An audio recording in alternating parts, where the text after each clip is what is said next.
Aujourd'hui, une petite lecture offerte. Donc on ne part pas en Chine, cette fois on ne va pas en Asie.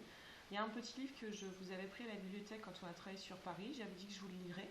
Donc ça s'appelle Un éléphant à Paris. J'espère que ça va vous plaire. Alors,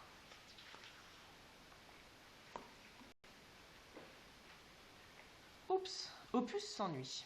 La savane, les batailles d'eau,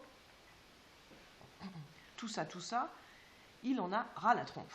Ce que veut Opus, c'est voyager, voir du paysage, partir à l'aventure, et laisser là lions, gazelles et autres voisins.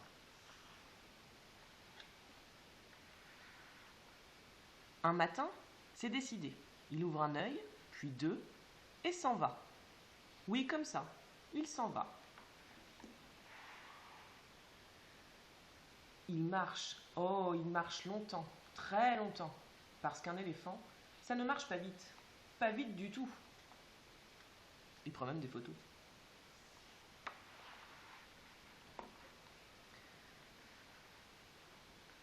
Quand enfin il aperçoit un fleuve dont il ignore le nom, mais il s'en moque bien, il sait que l'aventure commence enfin pour de vrai.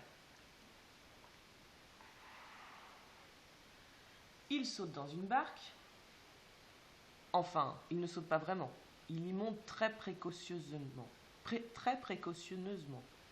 Elle est si petite et si fragile que d'un seul coup de patte, il pourrait la briser.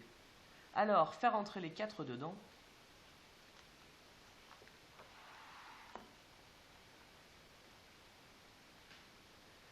Calé au fond de la barque, n'osant bouger un poil de trompe, de peur de chavirer, Opus attend.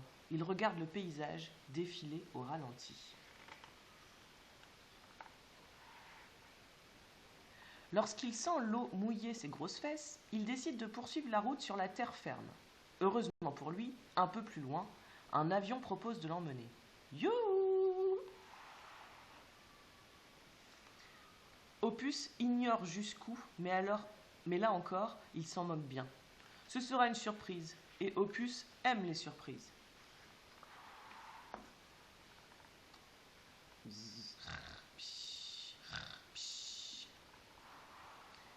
Durant le vol, bercé par le ronronnement des moteurs, l'éléphant s'endort et rêve à la nouvelle vie qui l'attend. Ce n'est qu'au moment où les roues touchent le sol qu'Opus jaille un œil impatient par le hublot. Oh, il est arrivé à Paris. Ah oui, on a la tour Eiffel.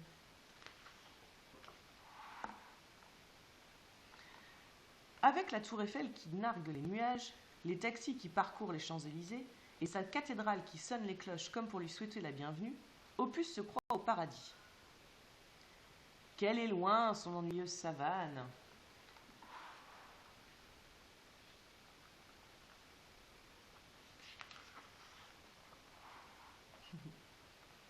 Il ne résiste pas longtemps à l'appel du sandwich baguette. En quelques coups de trompe, il vide les étalages de la boulangerie. Que c'est bon!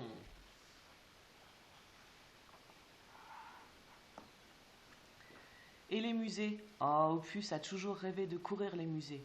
Il admire la majestueuse pyramide du Louvre avant de trotter vers les immenses portes d'entrée. Il découvre les yeux ronds comme des soucoupes, la grande odalisque, la sculpture de Spartacus et la Joconde avec son drôle de regard. Voilà qui le change de la savane. Là, il y a de la couleur, de l'animation, de l'explosion. Là, vous avez la pyramide du Louvre. Et ici, la Joconde. On l'a vu en classe.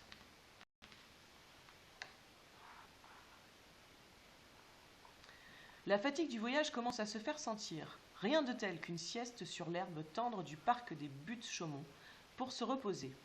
Allongé, l'esprit vagabond et les pattes endolories, Opus est soudain réveillé par l'aboiement le plus insupportable qu'il n'ait jamais entendu. Wouh, wouh, wouh, wouh, wouh. Il ouvre un œil, puis deux, et aperçoit un petit caniche au collier brillant et au brushing impeccable. Le brushing, c'est sa coiffure. Je me présente, mon nom est Hippolyte, Hippolyte de la Gargée. Quel drôle de nom, moi c'est Opus, juste Opus. Oh, et d'où venez-vous?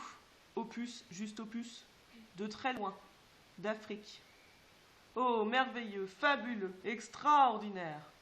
Oui, moi je préfère Paris.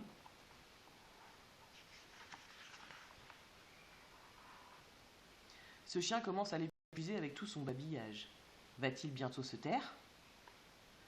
Je rêve de vivre dans la savane, devenir ami avec les grands fauves, me reposer à l'ombre d'un majestueux baobab, me nourrir seul. Ah, eh bien, qui vous en empêche? De partir en Afrique. Je devrais, vous croyez? Oh, je vois d'ici les unes des journaux. Hippolyte de Lagarger prend la poudre d'escampette pour l'Afrique. Oh là là!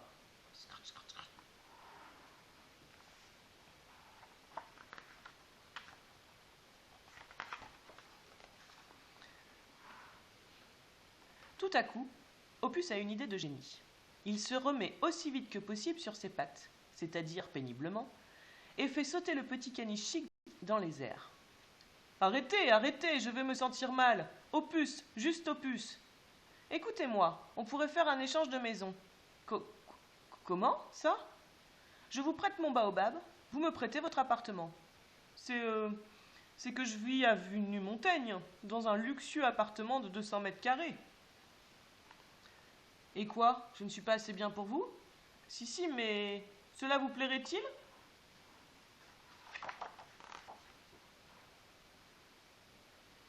Comment pouviez-vous croire que je n'aimerais pas cet appartement? Bon, alors adjugez. Vous me donnez vos clés? Ah bah, il n'y a pas de clés chez moi. Je vais vous dessiner un plan. C'est le 4e baobab à droite du Kilimandjaro. Oh, que c'est original. Bon, il ne me reste plus qu'à sauter dans un avion.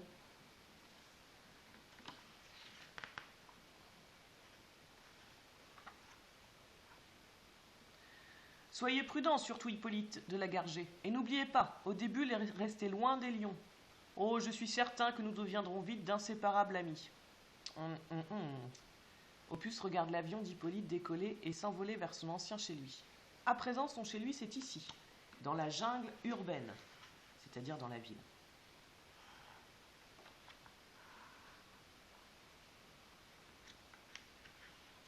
Il fait plein de choses.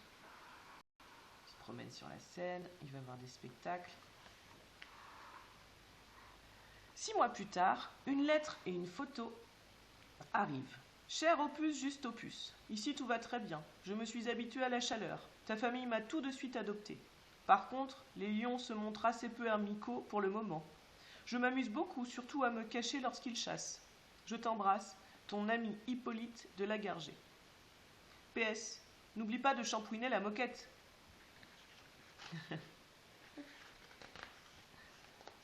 Et voilà. J'espère que cette histoire vous a plu. Je vous dis bonne journée les enfants et bon week-end.